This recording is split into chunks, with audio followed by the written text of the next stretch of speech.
الوضع ما قبل كان الوضع يأس، إحباط، خوف، خجل، كذلك تردد.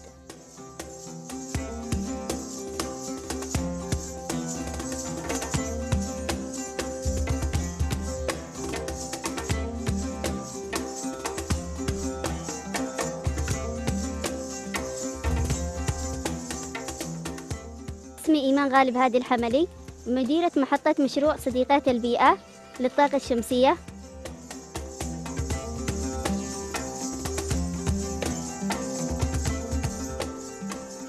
لأن كفتيات خريجات ليس لدينا فرصة أمل، فهذا المشروع كان لنا حلم كبير وناجح.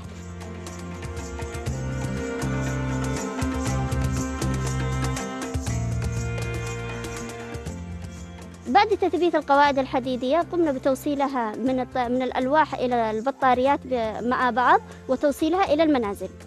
في منهم من تقوم بمهام كفنية، تقوم بقراءة العدادات وكذلك والمنظمات.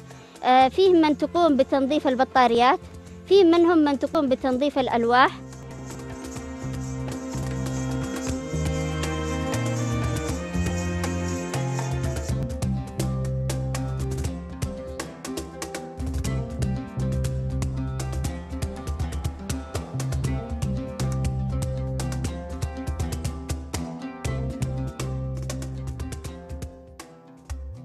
One can access the electricity for 2 cents per hour using this solar microgrid, where for fossil fuel you have to pay 42 cents, and that also is for 2 hours or 3 hours. This microgrid is providing electricity for 10 to 12 hours.